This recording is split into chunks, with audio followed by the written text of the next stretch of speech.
আমি আমার ভাষায় বলি, স্বৈরাচারী শেখ হাসিনা শুধুমাত্র স্বৈরাচারী আর জালেম ছিলেন না, তিনি প্রচন্ড আকারে ইসলাম বিদ্বেষী ছিলেন। তিনি 90-এর দশকে ক্ষমতায় এসে 96-তে ইসলাম বিদ্বেষ প্রকাশ করেছিলেন কুকুরের মাথায় টুপি দিয়ে। শেখুল হাদিস আল্লামা আজিজুল হক রহমাতুল্লাহি আলাইহিকে কারাগারে বন্দী করেছিলেন।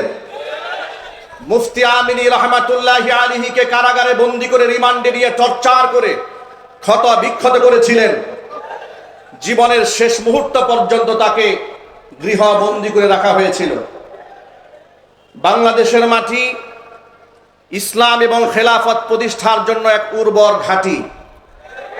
তার বড় প্রমাণ হচ্ছে, ডান বাম সামনে পেছনে তাকিয়ে দেখুন, বিগত জীবনে যারা রাজনীতির মাঠে বড় বড় কথা বলেছেন, দেশ এবং জনগণের স্বার্থে কথা বলেছেন বলে বড় বড় বক্তব্য দিয়েছেন, লুটপাট, দুর্নীতি, খুন, গুম, রাহাজানি করে এমন এক অন্যায়ের স্বর্গরাজ্যে তারা পরিণত করেছিলেন। অবস্থা এমন হয়েছে, ক্ষমতা চলে যাওয়ার পরে অবস্থা এমন হয়েছে, আমি ওই দলের নেতা কিংবা কর্মী পরিচয় দেওয়ার সাহস কারো ছিল না। এই দেশ ইসলাম পন্থীদের জন্য উর্বর ভূমি। তার বড় প্রমাণ হচ্ছে, বিগত জীবনে যারা এই মাঠে রাজনীতির প্রোগ্রাম করেছেন, এমন গণজমায়েত করতে গেলে লাখ লাখ কোটি কোটি টাকা খরচ করেও এর তারা 50 ভাগের 1 ভাগ লোক জমা করতে পারে নাই। ভাড়াটিয়া, কুলি মজুর, ঠেলাওয়ালা, দিন মজুর কিংবা রাস্তায় টুকা এবং সন্ত্রাস গুন্ডা বাহিনী দিয়ে রাজপথে মিছিল করিয়ে নিজেদের জনপ্রিয়তা প্রমাণ করার চেষ্টা করানো হয়েছে। বাংলাদেশ ইসলামের জন্য উর্বর ভূমি। তার বড় প্রমাণ হচ্ছে, আজকে রাজবাড়ির এই মাঠে গাজীপুর জেলা এবং পার্শ্ববর্তী এলাকার টুকাই লোকেরা কিংবা সন্ত্রাস গুন্ডা চান্দাবাজ লোকেরা আসে নাই। জেলার শ্রেষ্ঠ সন্তান উলামারা বিনা টাকা খরচ করে, বরং নিজের পকেটে টাকা খরচ করে প্রমাণ করে দিয়েছে এ মাটি ইসলামের জন্য উর্বর ঘাঁটি।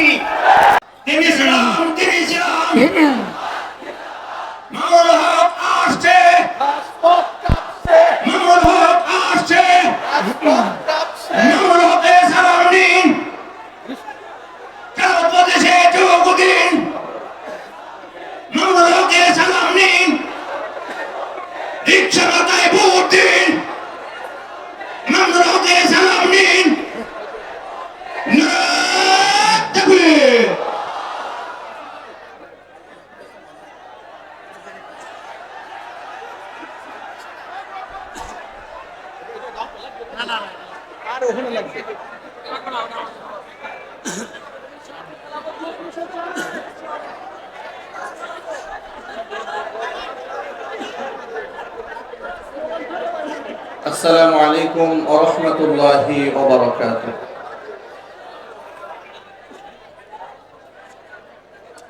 হামিদা ওয়া মুসাল্লি ওয়া মুসাল্লিমা আম্মা বা'দ। ফাআউযু বিল্লাহি মিনাশ শাইতানির রাজীম। বিসমিল্লাহির রহমানির রহিম। ওয়া'তাসিমু বিহাবলিল্লাহি জামিআ। সাদাকাল্লাহুল আলিয়্যুল আযীম।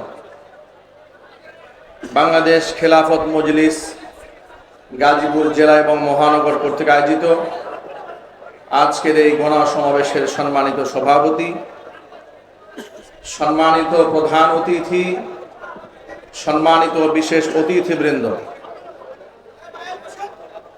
আজকে বাংলাদেশ দ্বিতীয়বারের মতো স্বাধীন হওয়ার পরে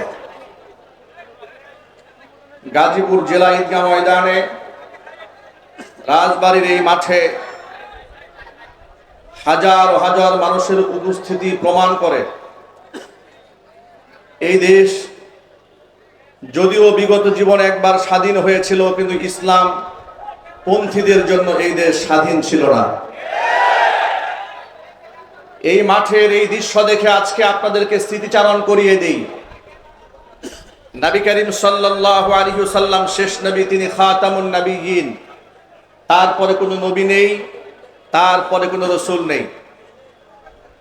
পৃথিবীর সকল মুসলিম হোক সে সুন্নি, ওয়াহাবি, মাযহাবি, লা মাযহাবি, সকলেই এই ব্যাপারে একমত কাফের ছাড়া নবী করিম সাল্লাল্লাহু আলাইহি সাল্লাম শেষ নবী।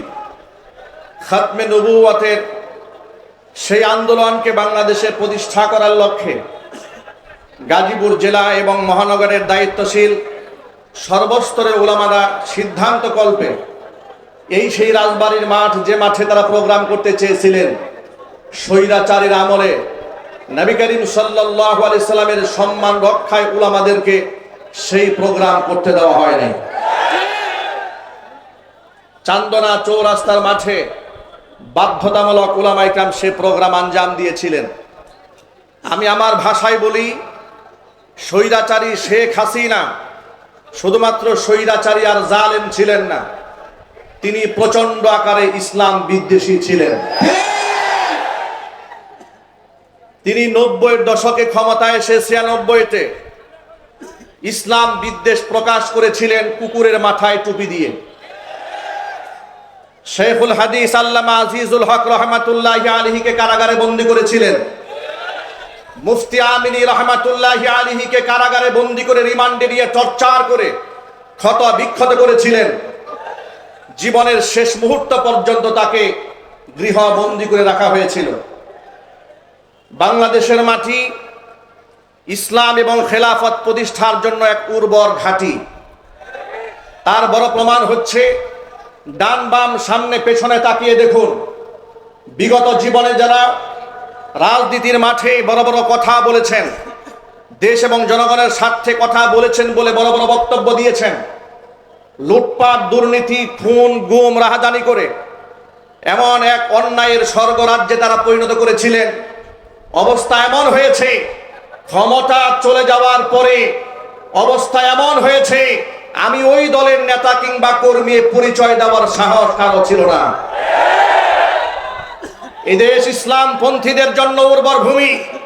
তার বড় প্রমাণ হচ্ছে, বিগত জীবনে যারা এই মাঠে রাজনীতির প্রোগ্রাম করেছেন, এমন গণজমায়েত করতে গেলে লাখ লাখ কোটি কোটি টাকা খরচ করেও তারা 50 ভাগের 1 ভাগ লোক জমা করতে পারে নাই। ভাড়াটিয়া, কুলি মজুর, ঠেলাওয়ালা, দিন মজুর কিংবা রাস্তায় টুকা এবং সন্ত্রাস গুন্ডা বাহিনী দিয়ে রাজপথে মিছিল করিয়ে নিজেদের জনপ্রিয়তা প্রমাণ করার চেষ্টা করানো হয়েছে। বাংলাদেশ ইসলামের জন্য উর্বর ভূমি।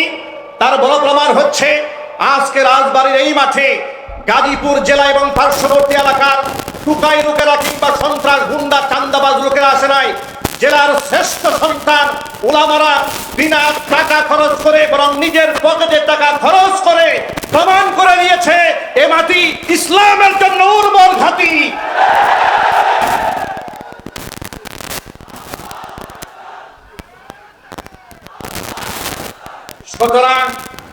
সুতরাং এই মাটি যেহেতু ইসলামের জন্য উর্বর ঘাঁটি, একটি ইমারত, একটি বিল্ডিং নির্মাণ করতে হলে বিল্ডিং এর পাইলিং করতে হয়, এমনকি সেখানে অনেক ইট, বালি, সুরকি, কণাগুলা ঢুকাতে হয় ফাউন্ডেশনকে মজবুত করার জন্য। এই দেশে ইসলামের খেলাফত, দ্বীনের ঝান্ডা, দ্বীনের পতাকা এই মাটিতে উড্ডীন করার জন্য বিগত জীবনে এদেশের উলামায়ে কেরাম রক্ত দিয়েছেন। 90-এ রক্ত দিয়েছেন, 5 মে রক্ত দিয়েছেন, 5 আগস্টে শাপলা চত্বরে এদেশের উলামারা রক্তের বন্যা বইয়ে দিয়েছিলেন আল্লাহর নবী সাল্লাল্লাহু আলাইহি ওয়াসাল্লামের সম্ভ্রম রক্ষা করার আন্দোলনে। 21 সালের পর থেকে ধারাবাহিকভাবে বাংলাদেশের নাম করা খ্যাতিমান শ্রেষ্ঠ সন্তান আলেমরা কারারুদ্ধ থেকে তারা জীবন বাজি রেখে ইসলামের জন্য লড়াই করেছে, জেল খেটেছে, জরিমানা দিয়েছে, রক্ত দিয়েছেন। সুতরাং এই মাটিতে উলামাদের রক্ত পড়েছে, এই মাটিতে ইসলামের জন্য উলামারা ফাঁসির মঞ্চে উঠেছে, দিনের পর দিন অন্ধকার কারারুদ্ধ দেখেছেন। বিশেষ করে আল্লামা মাহমুদুল হকের উপরে যে টর্চার করা হয়েছে, নির্যাতন করা হয়েছে, জালেমের মুখে থুতু মেরে জালেম তাদের চেয়েছিল তাকে চরিত্রহীন বানাবার জন্য, এ জাতি তাদের কথাকে থুতু মেরে নিক্ষেপ করেছে। যার জন্য মাহমুদুল হক যেখানে যাচ্ছে গণজোয়ার সৃষ্টি হচ্ছে। মামুনুল হককে বলবো, ভয় নেই আপনার, এগিয়ে চলুন খেলাফত প্রতিষ্ঠান আন্দোলনে। এদেশের মুসলমানেরা রক্ত দিয়ে আপনার পেছনে খেলাফতের জন্য ঝাঁপিয়ে পড়বে। আল্লাহ পাক এদেশের সকল শ্রেণীর মুসলমানদেরকে ঐক্যবদ্ধ হয়ে খেলাফত কায়েমের জন্য কবুল করুন। ওয়া তাওফীকি ইল্লা বিল্লাহ, আলাইহি তাওয়াক্কালতু ওয়া ইলাইহি উনীব। আসসালামু আলাইকুম ওয়া রাহমাতুল্লাহি ওয়া বারাকাতুহু। সংগ্রামী তৌহিদি